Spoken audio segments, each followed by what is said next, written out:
this video, I will be explaining loop prevention in iBGP. But before getting started with iBGP, let me give you a brief about BGP. So BGP is Border Gateway Protocol. It is used for exchange of routing information across autonomous system on the internet. There are basically two variants of BGP, iBGP and eBGP. So if a session is established between two neighbors in same autonomous system, then it is called internal BGP, means iBGP. If a session is established between two neighbors in different autonomous system, then it is called external BGP or eBGP. Let's get started with loop prevention in iBGP.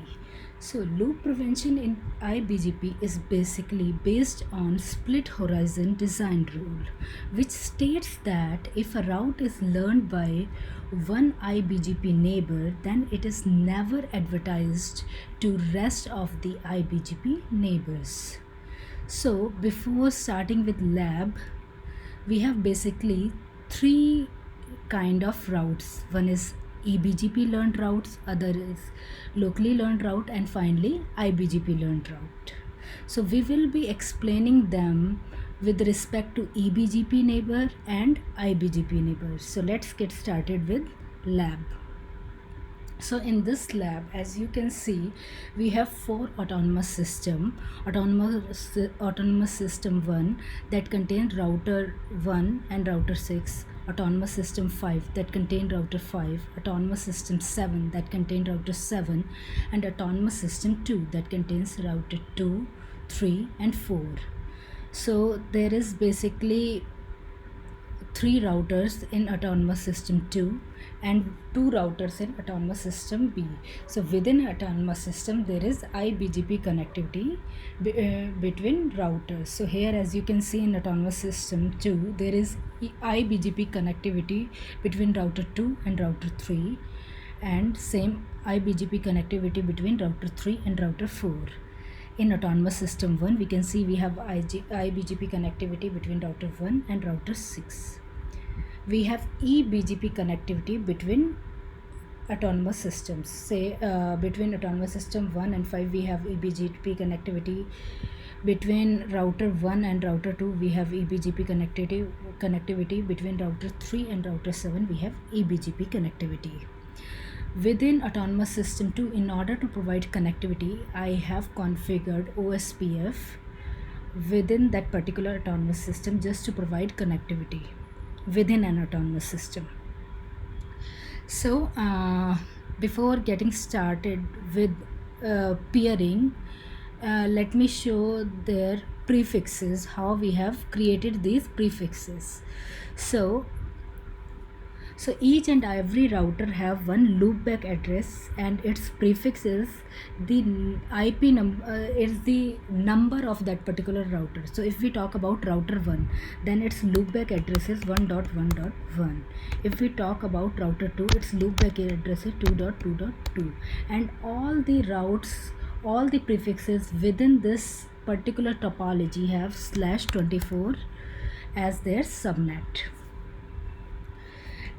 So, and one more thing, let me explain you the connectivity route, how we have created route between two routers. Say how we have created route between 3 and 7. So again, here each and every route start with 10.10 and then router number in increasing order. Suppose if it is route between 3 and 7, then it will be 3, 7, and then router number will be route towards that particular router. So if we are talking about point to point IP at router 3, it will be .3, and similarly if we are talking about point to point IP towards router 7, then it will be 7, and each and every prefix in this particular lab is /24 prefix. So subnet mask is /24. So now get started with lab. So first I will be showing you how prefixes are advertised between eBGP peer. So let's take peering between router R1 and router R2. So this is eBGP peer.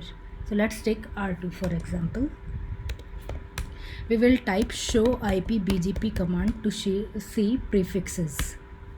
So here our first prefix is eBGP learned. So if you see here that router R1 is learning eBGP route about router 5, right? So let's see in our lab. So yes, it is showing this 5.5.0/24 prefix. So let's ping this. Let's ping it. So so we can confirm that it learns eBGP learned route. So now check for second is locally learned routes. So now check for that. So if you see here, so 1.1 is the local loopback IP on router 1. So let's check, it is present here 1.1.1. So let's ping and confirm. It is pinging, so that means this particular route is present. So now see, it advertises locally learned routes as well to its eBGP peer. Now final is iBGP learned routes. So if you see here that router 1 has one iBGP learned route, that is router 6 route. So let's see if that is present. Yes, that is present here. So 6.6, now ping this as well.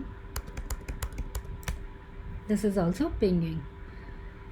So router 1 has advertised iBGP learned route, that is 6.6 to its eBGP peer, that is R2. So we can confirm here that eBGP peer advertises eBGP learned routes, locally learned routes and iBGP learned routes. Now move towards iBGP peer. So here for iBGP peer, let's take example of route between or peering between R3 and R4. So let's take it on R4. Here our first route is on R4. So first we will be checking eBGP learned route. So here our first eBGP learned route. So if we see that router R3 have eBGP neighborship with R7, so we will check for 7.7.7. It is present here. It is present and we have pinged this route as well. So now second will be locally learned route. So for this, in this case, locally learned route will be router 3's loopback address that router 3 has learned locally. So it is present here. If we see 3.3.3.30, we have pinged, this is pinging as well. So now last one is iBGP learned route. So let's see here. So if we see R3 is learning iBGP route of router 2. So now check in our router whether it is learning.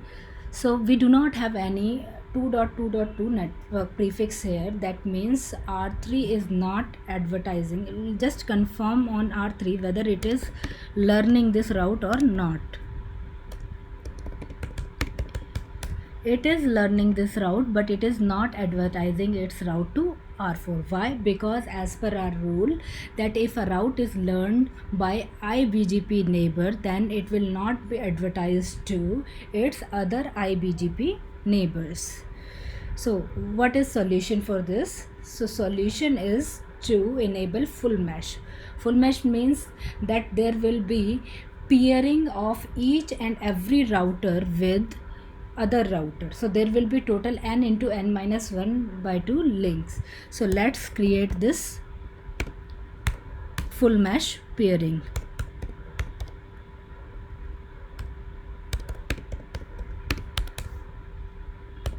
So we have to create neighborship. So let's create its R4 peering with R2. So let's give it which IP I want to give. Let's give it this IP of Ethernet 0/2, with which its peering we want to do. So it will be 23.2 and remote AS will be 2. So in order to create a peering in IBGP, those two neighbors need not to be directly connected. Do same on R2 as well. Let's create IBGP peering. Let's create it with Ethernet 00/IP. That will be 34.4 remote AS 2.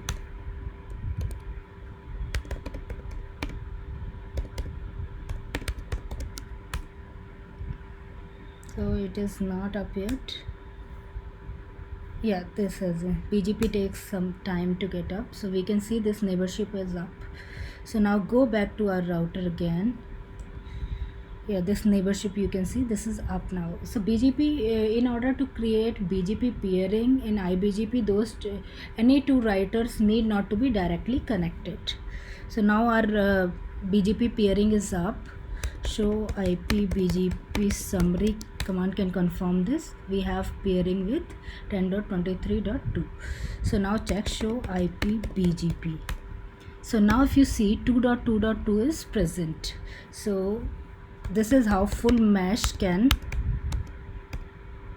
help us in with this rule. So this is basically solution to split horizon in case of IBGP. I have explained how full mesh is used to overcome split horizon rule in IBGP. There are other solutions to split horizon issue in IBGP like route reflector and BGP confederation, but we will be covering them in other videos. Let me give you a little more information about full mesh. This full mesh, each and every router is directly connected to other router. So due to this behavior, there is no need for one router to send IBGP learned routes to other router, because each and every router is directly connected. So this overcomes the need of sending IBGP learned route to another IBGP neighbor. But it has limitations. Scalability is one of the main limitations. In a network, for n nodes, it will require n into n minus 1 by 2 peering. That means that if any router comes into network, each and every router need to have peering with that particular IBGP router. So it is pretty big limitation. So it is full mesh is not that widely used. Route reflector is most widely used. We will be covering this route reflector in next video. So thanks for watching. Be safe. Bye bye.